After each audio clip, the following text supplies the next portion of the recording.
right, good evening, ladies and gentlemen. Want to again welcome you to another edition of Liberians to Rise. I'm Emmanuel George, and this is our special edition.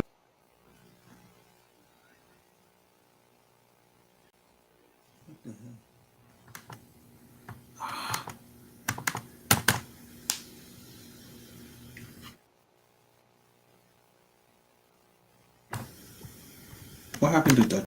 Good afternoon, ladies. Oh, he's back.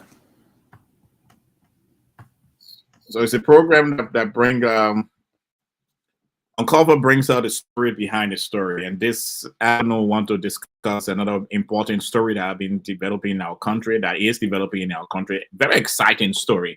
Um, as you all are aware, that on the 17th of October, we started to have situation at Liberian legislature with a group of 47 lawmakers, disenchanted lawmakers working towards removing the Speaker of the House of Representatives, Mr. J. Fonanti Kofa. That led to a speaker being voted in the presence of Mr. Kuhn. And then there was a case that went to the Supreme Court in December. The Supreme Court gave a decision in December, I think on the 16th or 17th of December, and all hell went loose with different interpretation. The government of Liberia gave an opinion that was followed by the Senate. And then we have the situation where we have two speakers in the countries. Some international partners does not recognize one speaker. Some recognize the other speaker. So we just have ourselves in between. But this afternoon, we're going to look at the bill of information that was discussed this week. We look at the conversation with that bill and try to see where direction the Supreme Court is thinking, what the Supreme Court meant when it passed the decision, and was those decisions misinterpreted. So welcome. I'm glad to be in your home on Facebook, YouTube, and on Freedom FM 89.7. I'm being joined 87.9. I'm sorry. I'm being joined by Mr. Emmanuel Sapolosi. The two of us will spend some time having a conversation around the bill of information. Mr. Sapolosi, how are you, sir? I'm wonderful. Thank God. How's your day? My day is going good. It's kind of rainy in Shippensburg, where I live in Pennsylvania. We have rains today, but it's good. It's better. The rain is better than the cold anytime. I'm excited that the trees are coming up again. I love to see the beauty of the trees, especially when driving through Virginia, Washington, and Maryland. It's so exciting to see how those trees are beautiful on the road. So. How's your end? Oh yes, we rain yesterday. Today is much cooler than than expected for us in Texas because we're used to the heat. But today is cold. It rained all day yesterday and the day before. And I guess that's the how to call it, the raining season coming from your end came to visit us for 1 or 2 days and it's heading back to your end. So we are good. Today is shining but cold. It's not a normal. Okay. It's not a normal condition for us.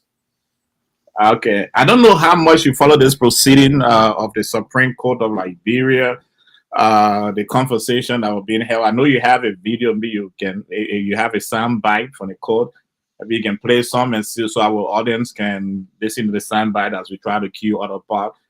But I don't know how much of it you follow. So our conversation will just go around what was going on and seeing if we can unravel some of the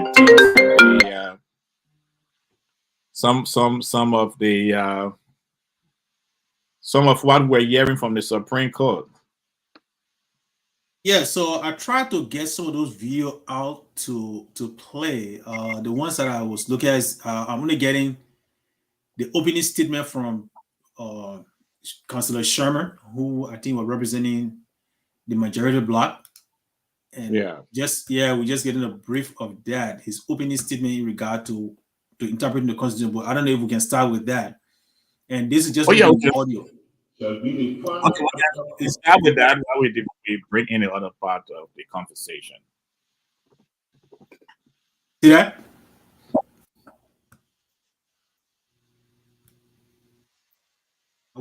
Is the network on or we got the network off? Yeah, we are here. The network is on. Yeah, I'm here. Let's go ahead. The network is on. Everything is working. It's good. Oh, okay. So I don't want to. I don't know if you can hear this video. It's just the opening statement of Vanish Shermer. Okay. Of constitutional issues and shall exercise final appellate jurisdiction in all cases, whether emanating from the owner of record, administrative agency, law, and hence the Supreme Court has the jurisdiction to decide constitutional issues arising out of internal dissensions and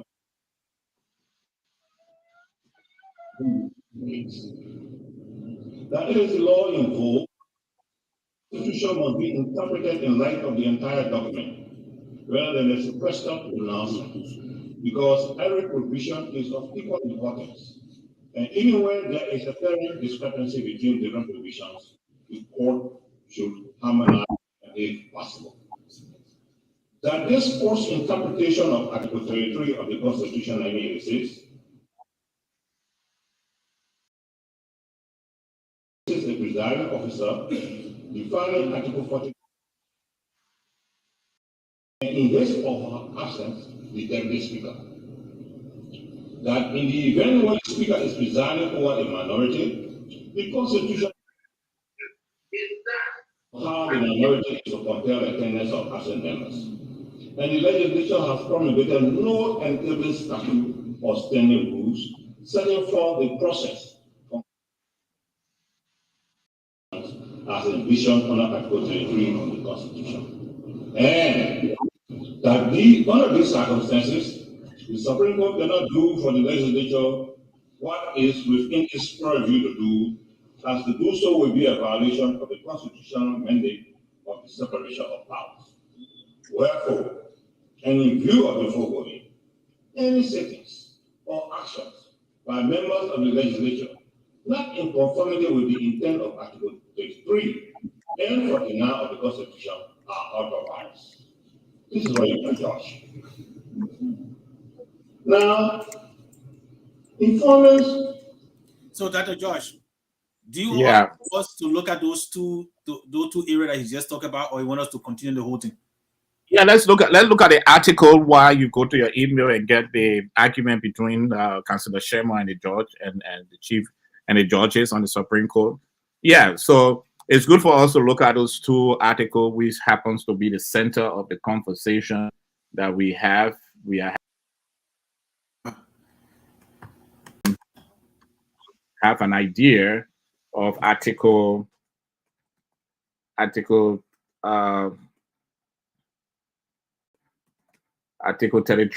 of the Liberian Constitution, and it states in the Article 33 of the Liberian Constitution that the legislature addressing the concept of let me just go straight to that instead of looking at special stuff.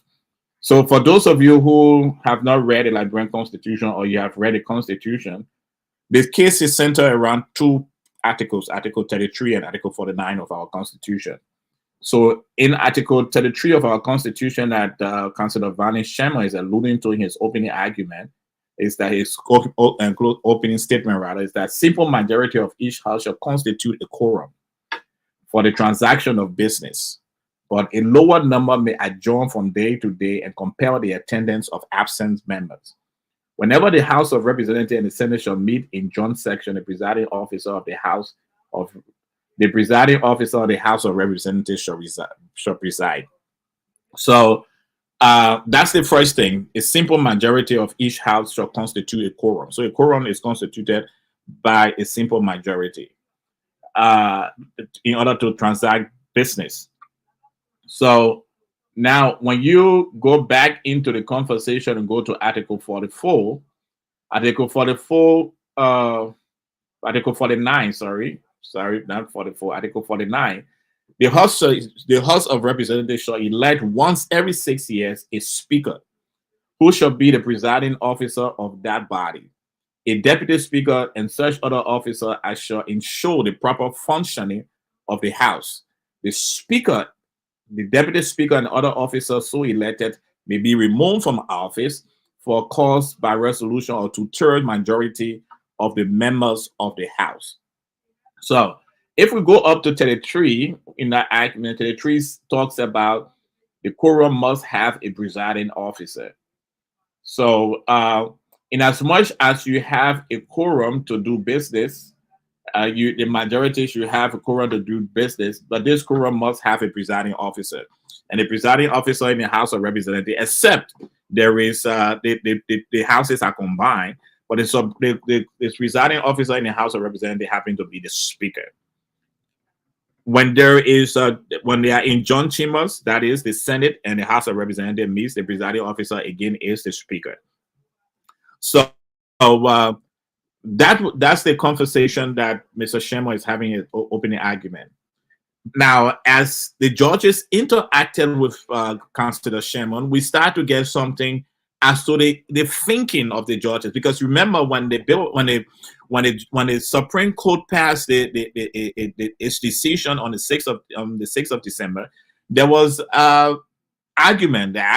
Lawyers on both sides in Liberia that the Supreme Court did not issue clarity.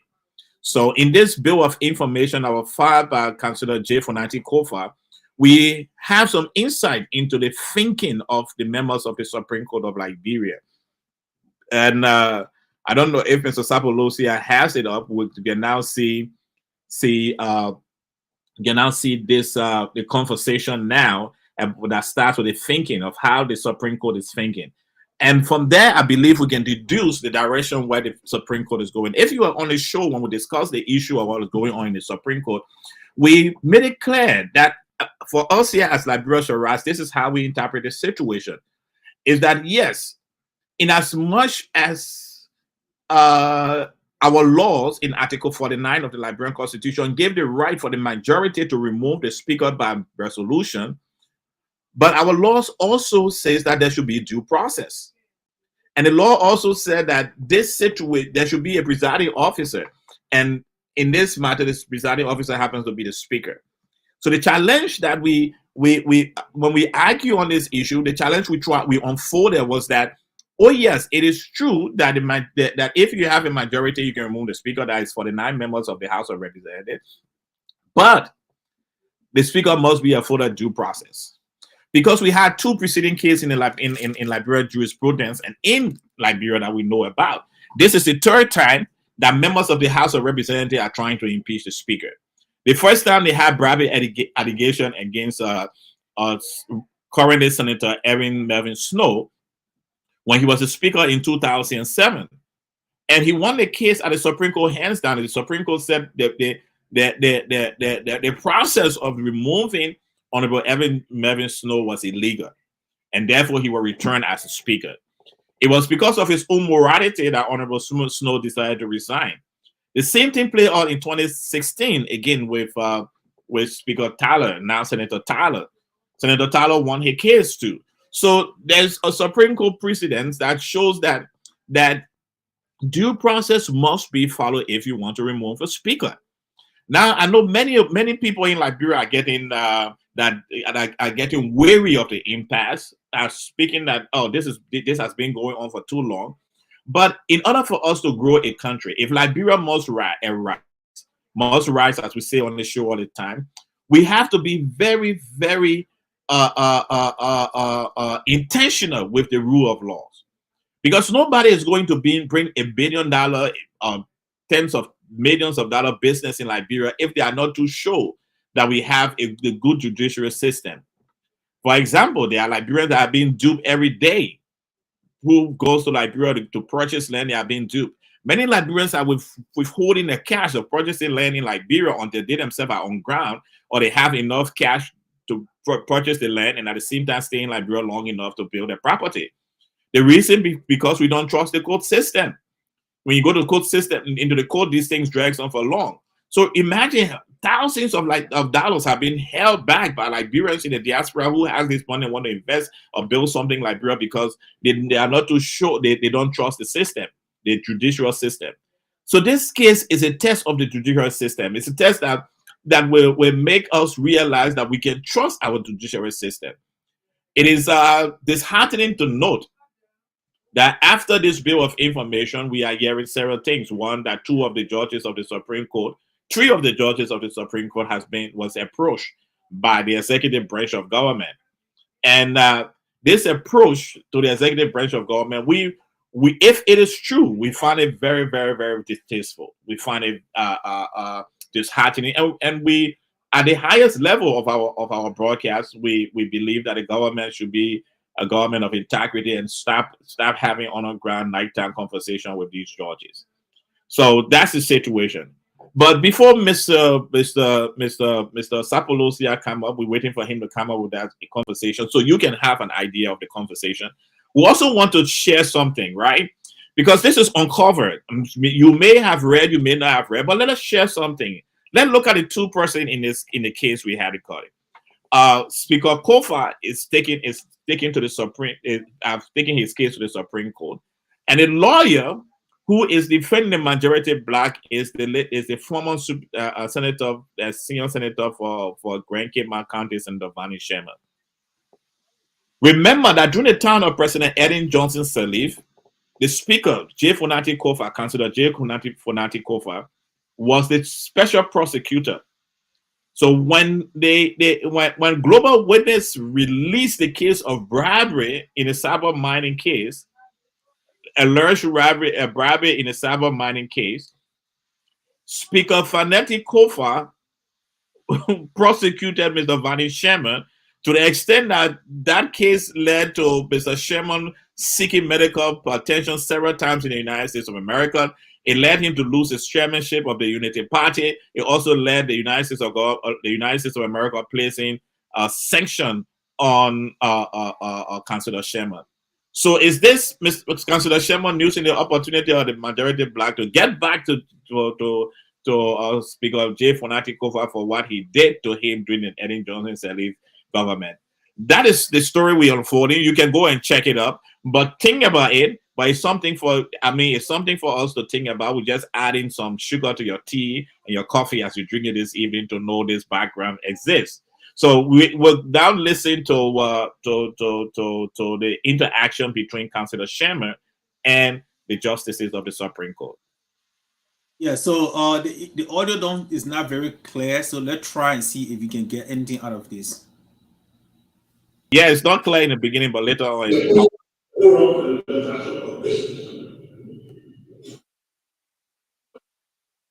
Our respondents said,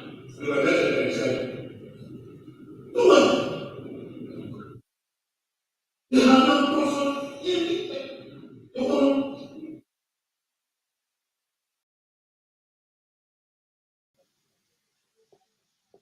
to cause your own say, you have violated our judgment. You have violated our mandate. From our mandate or from our judgment. Let's go. The lawyer has the informant on this board, like our evidence that they have a sitting in which the other people to join the other police says, oh, I can do it.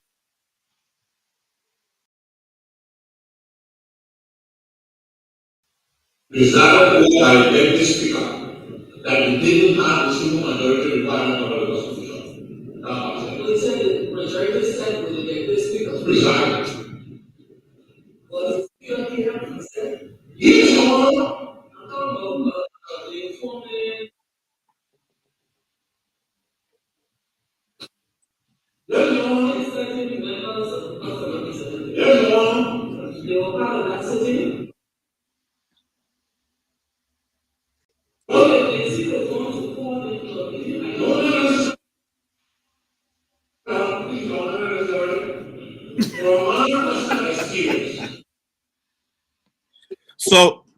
So what you're listening to is the Chief Justice speaking to Councilor. But the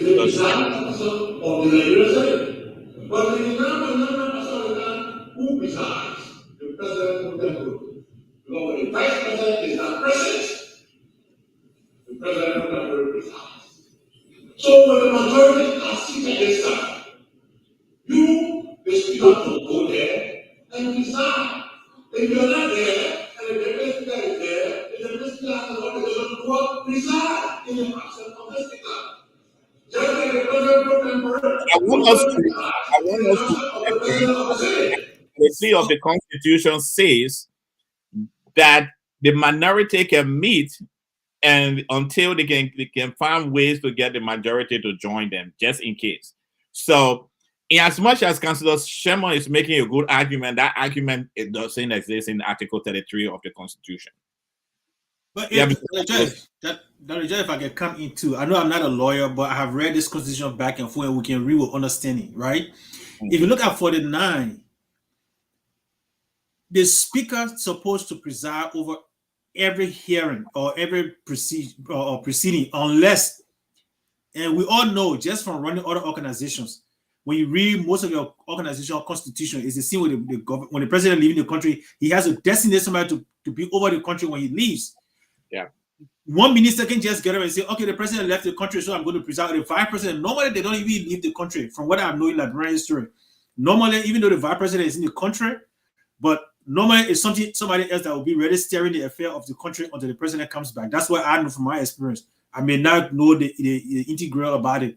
So I don't think it's, and this is my observation from this argument, it's not smart for Councillor Sherman to say, just because Funadi Kofa was not in the chamber, then it gave the authority to the deputy speaker to preside over that, because the president, he did not give already, he did not call and say, hey, I'm engaged with the president or I'm in a different forum, therefore Mr. Deputy Speaker, take over. Once he did not designate him, per what I'm reading from the Constitution, Article 49, he doesn't have the right to assume that power or anonymously or by himself. Am I wrong?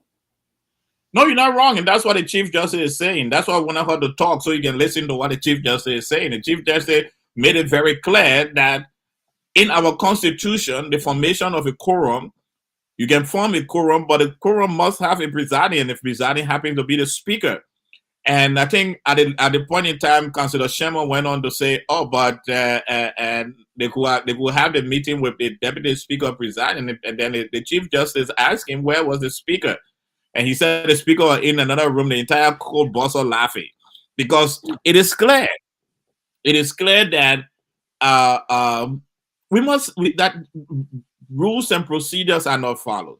And until we start following rules and procedure, and I'm excited. I know Liberians are getting weary. This case seems to be drawing, but I'm excited that for the tenacity of Speaker J. Funadi Kofa, that we can have the opportunity to go to court, listen to what the court have to say. Now we wait for the verdict, because this is not a verdict; it's just conversation between the judges and the lawyers for both sides. But we look forward to look forward to the final argument. But from the conversation between the judges, and every one of the judges, you see, what is unique, Mr. Sapolusia, is that every one of the judges were in sync with the full understanding of what the Constitution is. The 5 judges, there was no dissenting judge on that bench on that day. Maybe when the ruling comes out, someone may dissent because they are political appointee, and one, as people say, maybe they are in the Chief Justice seat. But every one of them was in sync. Every one of the judges that spoke, they spoke along the same line. That considered, how to call it, the majority bloc did not follow the procedure, and that's the reason why they passed the judgment. In fact, at a point in time, if you can reach that, at a point in time, they rebuked the minister. I think Councillor Sherman came up to say that even the minister of Justice gave an opinion, and the Chief Justice said the minister of Justice have been giving an opinion saying JJ all time. You know, but it doesn't mean it's the ruling of the court. There are several published documentation called the opinions of the Attorney General or the Minister of Justice, and that was important for the Liberian people to know, because the Chief Justice said it, so I will follow her on this show to make people to understand that the opinion of the Minister of Justice has nothing to do with the ruling of the court, because everyone has an opinion as to what the court may be saying, or trying to advise the Attorney General of Liberia or the Minister of Justice is the lawyer on behalf of the government and we the Liberian people. So he may have an opinion in any case that comes up before the Supreme Court, but his opinion is not a final ruling of the Supreme Court.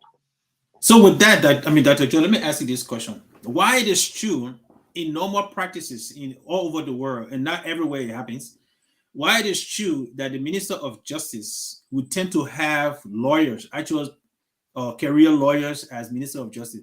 Is it possible, because I know I've seen it in other countries, is it possible that the Minister of Justice will not be familiar with the Constitution as it is in the case where they're just using it as political appointee one and another as just an administrator? Because we have seen in other ministerial positions where the person does not really have the technical background of that institution, and yet he is serving as an administrator of that institution. So is it possible that while it is true I could be appointed as the Minister of Justice, I don't necessarily have to be a lawyer?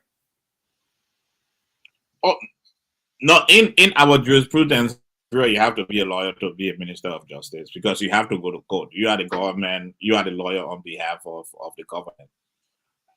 But the issue is that I think like every discipline, lawyers specialize. I have friends in Liberia who don't go to criminal court. They are corporate lawyers. They are people who are criminal lawyers.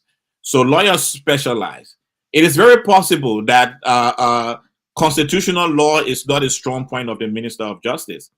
But that's why you have a team of specialized lawyers, people who specialize in the different areas. They can look at that and advise the Chief Justice, give an opinion to the Chief Justice, to the Attorney General, the Minister of Justice, that he can interpret, or the Solicitor General to interpret, making his opinion based on the advice of experts in the area.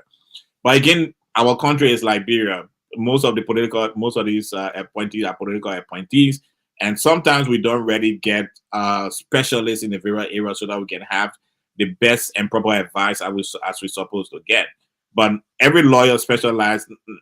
Every lawyer has a specialized one way or the other in a particular area, and they focus on that area. This practice law in that area for many years. And very it's possible that the current I don't know his background, so I may not be speaking truth about his background, but it's very possible that he's not a constitutional lawyer, because it's very clear that his opinion was biased. I mean, it's clear that his opinion was biased. It's clear from I'm not a lawyer, but from reading the text, just the common text of what was written by the Supreme Court, it's clear that the Supreme Court asks that we cannot solve. It's not our duty to solve what you can solve. But remember, the law says that there should be a presiding officer, and the presiding officer is the speaker. Not only that, one of the justices, Justice Bisi, made it clear that the reason why they did not attend the state of the state of the nation, or the annual address of Mr. President, was because there was an illegal presiding officer. So they could not put themselves under the authority of an illegal presiding officer. So that's why it would be strange if anybody think that the decision of the Supreme Court would be different from what some of us have in mind. It would be strange if that decision is not in favor of Fonati Kofa. The challenge would be now that there is a majority that Mr. Kofa have to work with. Does he have the moral standing to continue to be speaker? He may have the legal standing. There are two things. He may have the legal standing to be speaker, but does he have the legal standing? Does he have the respect and the admiration of his peers? And I believe that after the case of NS, Speaker Kofa may resign as speaker, but he may resign with his head on high, knowing that he went to court and he won in the court, and that he was reinstated as Speaker of the Republic of Liberia. Mr. Jeremiah Cohen was straight on it, and I don't think I may be wrong, but I don't think when the PS meet to elect another speaker, Mr. Jeremiah Cohen is going to win the vote. There may be a Trojan horse somewhere, and that Trojan horse may just come from the majority bloc. And, if I was in a minority as a politician, I would be speaking to someone who has ego in a majority black right now and tell him, you know what, we can make you speaker. And Fonanti is deciding to resign, and I think you can be speaker. And that person will start to pull rank, and that group will collapse. It was collapsing, but it will collapse. Yep, that's a salient point. Yeah, I don't know. Let me see if I can play some of this audio again. Yes, there's let's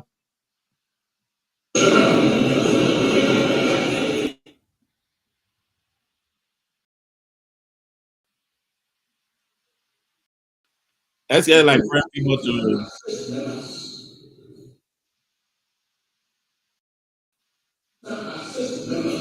of the cost against when you see over there, the cost of representing is trying to decide how to address or manage this topic.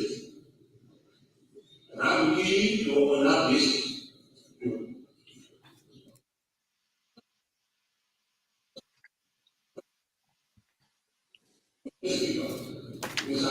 I'm not sure. It should also recall that place called the regular chamber is a chamber proposed by Omarico and others. And see, you, the majority of the government, which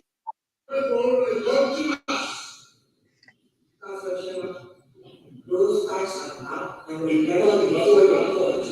Those taxes are not, and will never be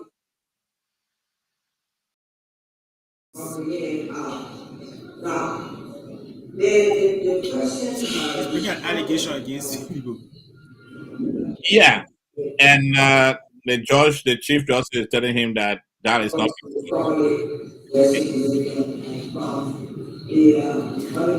So, that the gentleman asked you this. Yeah. Why are they going to? Do you think? Before we're discussing something today on a different matter, and I was telling the gentleman or the people in the room, I said, most of the time, we as people, and I always tell my kids, men, because I got all boys, I tell them, look, you have to always make decisions based mostly on logic and not emotions. That's just my principle. Okay, I tell them you must make as a man, you must make decision. At least 80% of your decision is made based on logic and not emotions. With that being said, don't you think, this is just my observation, don't you think Councillor Shermer was not really prepared logically to attack this issue? Rather, he was doing it out of emotions. Yeah, there's a possibility he's doing it out of emotion. Let me just say on the show, Councillor Vani Shermer is one of the best legal minds that the Republic of Liberia he's still alive. He's been great all the time. But it just comes a time in life that it's time for you to bow from the scene and allow the younger generation to take over. And I think it may be of a time for him to bow out. He may be emotional that there's an opportunity to get back at Kofa for Kofa prosecuting him under the Madam Johnson Serif government, to having him on the sanction list. I think it's alleged that he lost his house, I think in Maryland or Washington, D.C. area. Very wonderful, expensive home that he lost. Those things have effect on it. Then the man who did this happens to be Fonanti Kofa. So his argument may not be based on his profound legal intelligence that he have. It may be based on the fact that how this man, Mr. J. Fonanti Kofa, may have harmed him financially. He lost his law firm. All his lawyers left his law firm.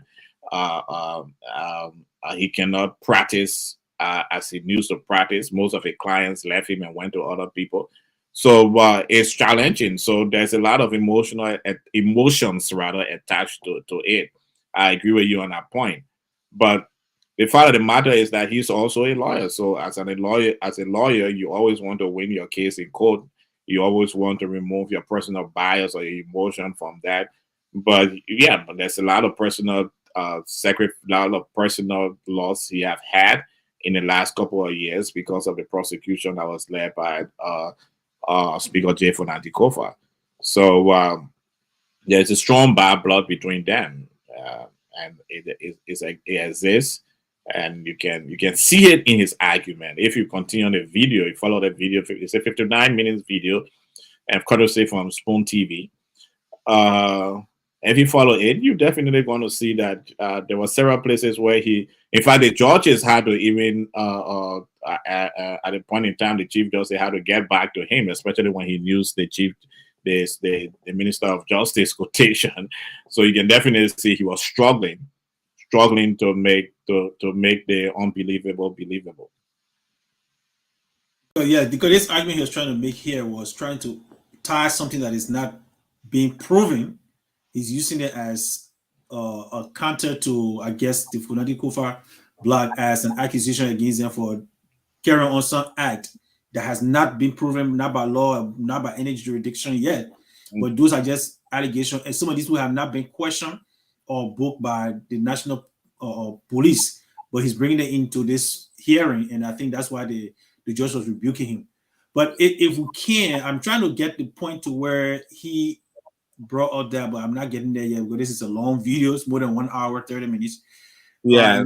Yeah. But in the meantime, I want us to look at also the Supreme Court, because this is a long discussion where the question what the majority black did when it comes to how they remove Speaker Kofa, because this is something that we have seen in the last 20 years now, that almost every speaker that comes in, he's been challenged, right, to be removed. We saw that with Edwin Snow, we saw that with Tyler, and now we've seen it with Funadi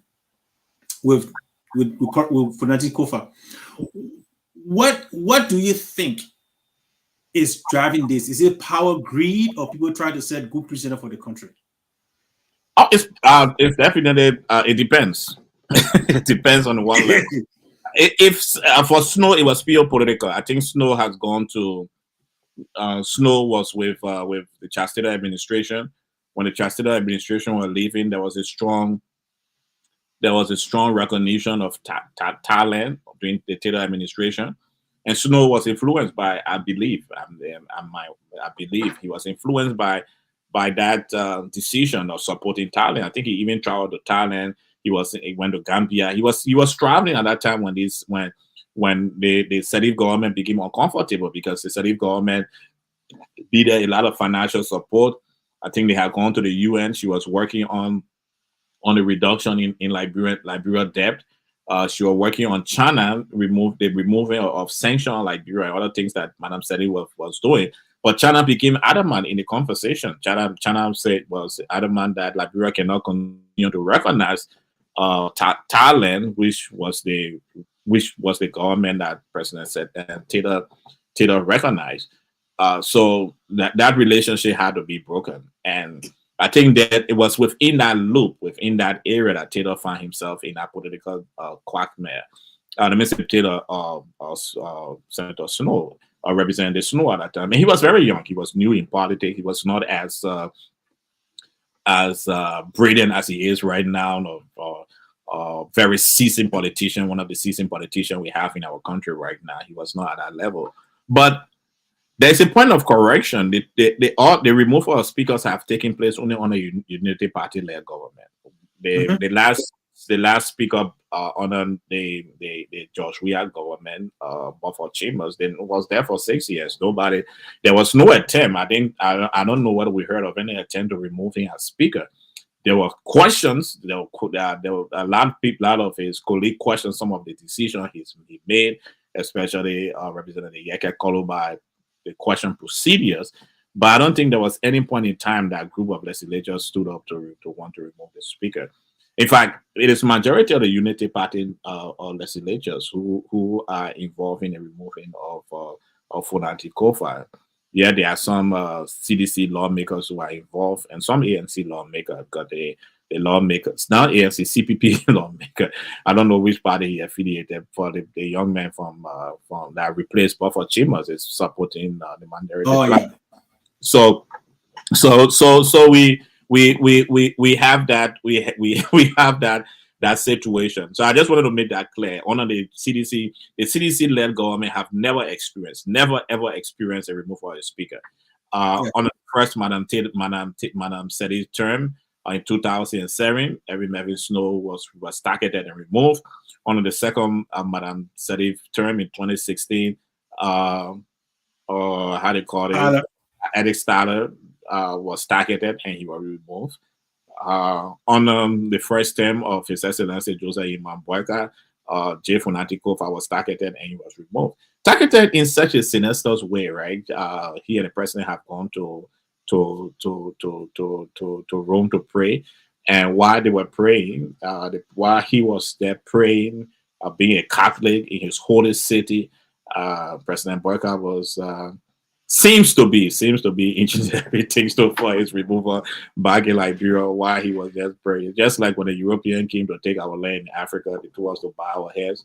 We to pray. By the time we open it, they have taken our land. So and put it back on your hand. Yeah, so that's the situation. Yeah, and it's not out of morality. Impeachment is based on is political. It's a political thing. It's a moral thing. It's a political thing, and not because they love us. If it is because of so much that they love us, then we will not have the budget was passed with such a speed, that supersonic speed through the both houses, that right now they are ashamed because there's a lot of mistakes in the current budget. Then $50 million just disappeared. Those people who were at RJ Hotel, who paid for them? Where they got money from? Did they pay from their pocket or not? Maybe we need build information to understand who paid for them. It's the Ministry of Finance. How much did they pay for them? So it was not, they were not doing it because they love the country. It was because of each of those people, personal and selfish interests. So our people are suffering because of few people who hijacking in the country, in my opinion, because these people, regardless of what, they're still getting paid, they're still getting their scratch card money, they're still getting their gas money. However, classroom teachers are not, who are making some of them $150, $200, are not getting their salary on time. So Liberians need to pay attention to these things as they are unfolding, because some of them are the ones going in the streets and demonstrating when these leaders who they elect are letting them down. They are the ones standing in the street and burning places and destroying markets, destroying the economy, in my opinion. Why these very people that they are advocating for do not advocate for them. And they need to understand that, okay, teachers are not getting their monthly salary, a money of $150, some of them less than $150. But yet there are people, when you look at your budget, they're getting thousands of dollars a year for scratch card, for gaslit, and all that stuff. So those are things you guys should think about, Liberians, when you are putting these people in the office. And not just that, but when you go in the street and taking a right to throw at another person or at some other civil servant because you're trying to defend them. I just decided to put that out there because this is where we are. These people, in my opinion, do not love the country, because if they're putting themselves ahead of your needs, that is time to wake up. So as we continue, Dr. George, I don't know how far we can go with this, but you can go for it and elaborate on other things that you think, because this video is long. I don't think we'll be able to cover all of them. Whatever. Yeah, we can go forward and see if we can catch another part of it, so our viewers our listener can hear that, see other parts. But yeah, you're right, Mr. Sapolosia. But again, sometimes I believe. Yeah, go ahead. Sometimes I believe that we can be too hard and we can be unfair to the Liberian people, because if we check Liberia election history, we see that every 6 years or every election cycle, the Liberian people change. When in the Senate, the Liberian people change up to 90% of the senators every election cycle. There are only a few senators who can stand up and say, who can stand up in Liberia. The former vice president, Madam Joa Howell, the current senator for Grand Bassa County, Youngby, and the late Prince Johnson. I don't think we cannot count on one finger the number of senators who can stand up and say, I got re-elected by people. So at the end of 9-year term, Liberian people change 90% of the members of the Senate. every 6 years we go to election, Liberian people change at least 60% of the member of the House of Representatives, between 60 to 70%, 70 to 75% of the member of the House of Representatives. Maybe the challenge is how we make decisions for the leadership, for the president of our country. I think that's because that we have not really been able to get well. But yet and still, will make these people come and they have no political culture. They have no loyalty to anybody beside themselves in the pocket, and it's amazing. It's sometimes amazing how people change. I mean, uh, many of us supported the current senator from Moserado County. It's challenging now with this government, with the UP government. He's not as outspoken as he was in the past, and many of the decisions have been linked to him. And that's become frustrating. And I know perhaps he has it, he understands, and that's the reason why we are hearing that he has decided that he's not going to run again he's not going to run again. But that's the challenge we have as a people. That's the challenge we have as a nation. We have a challenge where every 6 years, every 9 years, our people try to change these people, but yet them still the people who they change, hoping that they will be better, goes there and they are not better. Perhaps maybe what we may start thinking about is doing the 150, doing the 15,000, 1,000 petition to pull them back, to call them back, but they are not performing before the end of the turning. And it is sad. I mean, but what my admonishment to them is do not demonstrate for these people. Don't get in the street for them. That's all I'm asking of them. Stay home and do something productive with your life. But let's see if we can listen to another segment. Okay. You in a minority, okay, they decide. Yeah, I think that's a great point. Is the Yeah, I want to start from the beginning, from what they're responding to him. It's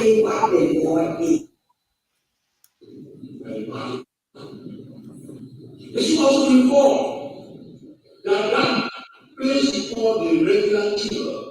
Is the keeper the Lord who is your nose.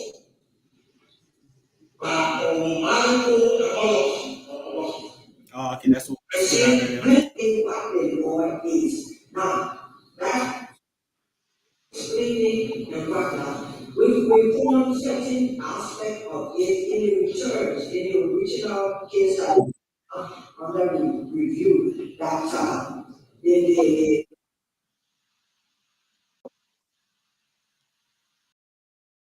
we said that this is the Lord that because we have a greater number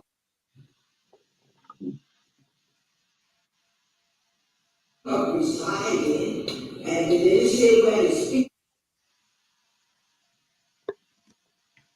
to come over to us, or we said no, get that on the line of Article 33, and this is how we interpreted Article 33. In interpreting Article 33, this one says unequivocally that whether a simple majority is sitting or lower number, in both cases, a presiding officer in Article 49 of the Constitution is the Speaker, and in case of her access, the Deputy Speaker. This is the law. So when we want to refuse anything in the same law, all parties, this is what the law says. Now we're talking.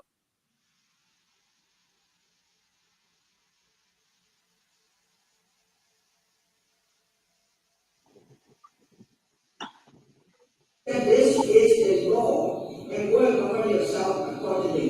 If there is a speaker that is provided for under the Constitution, he or she is and remains the presiding officer. Where these people coming from, you say the voters, that is. Your Honor, the House of Representatives before they themselves conceded that what they call a majority block was initially 43 members of the House. Yeah, you have attached because this court cannot take evidence to call those signatories and names for them to appear here and to answer to their names. We're not even going to look at it, and we did not look at it. But we say this is the law, and vote and govern yourself accordingly. So what? Okay, and present. So, Josh, I'm going to stop over there because this is an argument where I think he's trying to challenge, indicating that the majority of black were abiding by the Constitution and they did their voting or they selected their speaker. But the court is telling them, Article 33 is telling you it doesn't matter where they are, whoever is presiding, whether it is a majority of black that came out and formed a quorum, it doesn't matter who it is, but you must have the speaker as the presiding according to Article 49. Okay, and that's the argument they're trying to. I mean this is what the court is interpreting. One of the points she made was, yes, they said they have 43 members that signed some document, but we cannot call those 43 members here to explain or to explain why they have their signature attached to whatever document the majority bloc had, right? So she's saying they should go and follow the Constitution, whether the minority Article 3, I mean for 33 that states that if you have a minority bloc that is conducting businesses, they should be presided by the speaker. Okay, if that happened, Councilor Vani Sherman should show where that happened, where the speaker was presiding. And that's the dialogue they had just now. Yeah, and I listened to it, but this time around there's some significant words the Chief Justice is using. And based on those significant words, I believe that the majority of black have lost this case. Because the Chief Justice said, this is what the court is saying. She wasn't asking questions, she was adamant. She said, this is what the court is saying. That there should be the presiding officer, and the presiding officer is the speaker. He absents the deputy speaker. So every other thing you people did with all the speaker presiding is illegal. In fact, in that conversation, if you continue, she said, whether it is 100, whether it is 1,000, whether it is 100,000, so long as the speaker is not presiding, that is not involved. That is not acceptable according to our law. So I heard it the first time, but I didn't get this part. But if we take this as face value, where the Chief Justice is saying this is what the court is saying in our ruling, she's actually answering the question at the Bill of Information or argument. She's saying that this is what we are saying. What is your problem? What don't you understand? In fact, at the point in time, she said, we did not write for the lay people. We wrote so that lawyers can understand. What is it in this thing that you don't understand as a lawyer that says that the majority block is in the wrong? So I can 100% stand as to say Kofa is going to win the case because the Chief Justice is and lawyers, one thing you know about lawyers, they are very particular about the words they use. And then at the level of a judge and Chief Justice, she's very particular of her words. And I want to believe she was very particular when she said, this is what the court was saying. And once we take that by face value, it means that the black, no matter how hard they go, how they jump, in the current this conversation, they have lost this case. So Fanatic Kofa will be the speaker, but I think he will find out that he doesn't have the moral right to lead the House. He will resign, and someone else will be elected speaker other than Richard Cohn, and that will be very embarrassing. Yeah. So that let me ask you this, because we're almost out of time. Got less than 4 minutes, but I want to ask this because in previous instances that we had, the two-time honored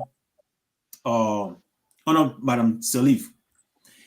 Yes, we knew, especially for Edwin Snow, we knew that the president was involved, but it was not as blatant as this time, because this time we're hearing from people within government, and then we're hearing from people on the opposite side indicating that they have evidence of this current administration. And not just that, in fact, we don't even have to look at what people say, but the behavior of the government, especially when it came to the State of the Union or the State of the Nation address, which indicated that they are siding with the current speakership.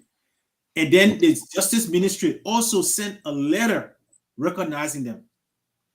What if the court come out and rule and say, look, Funadi Kofa, you have won the case, and the majority of Black refuses to recognize that, and the executives don't recognize Funadi Kofa as speaker, then what? Then we'll have a constitutional crisis. That's what we have. We have three branches. The three branches of government are local head, because in our jurisprudence, the legislative branch makes the law, the executive branch execute the law, and the judicial branch interpret the law. That's what make our system to work. One branch makes the law, one branch executed, the other branch interpreted. The Supreme Court is in its own right. I know there was an argument by someone that they don't have the right, but this is a constitutional matter. Someone went to court and said, please explain the Constitution. It was a constitutional matter, and it's interpreted. So I don't see no situation, especially being that we are not a sovereign nation. I don't see a situation where the Supreme Court will make a final decision and the executive will not follow up. That would be very, very, very, very, very, very serious. And I'm sure the Berger administration will come to a quick demise if they don't follow the ruling of the Supreme Court, because they will lose a lot of international support, a lot of international interest in the country. And Liberia is a country where when international people start withdrawing from us, we as a citizen would panic, and then we begin to react. I want to thank every one of you for joining us this evening, Mr. Sapolosi and myself, just having conversation with the Bureau of Information. Thank you so much for being a part of Uncover. For those of you who are listening to us on Facebook, YouTube, and on Freedom FM 87.9, thank you for joining us. We're going to be back next week, and it's going to be Table Talk. Mr. Sheriff is currently not on base. He will be, he I don't know. Did he tell us to say where he's going? But Mr. Sherry is not around. Hopefully he will join us from where he is next weekend for Table Talk when he finds the conversation we're going to have. Dr. Positive is also on the road. But Mr. Sapolosi and myself have been able to hang out down. So thank you so much for joining us. My name is Emmanuel Josh, and I'm very, very excited and glad that you made me part of your household this evening. Have a blessed time. Until we meet again next week, Sunday at 7 p.m. Liberian time, 3 p.m. Eastern, and 2 p.m. Central. Have a wonderful evening.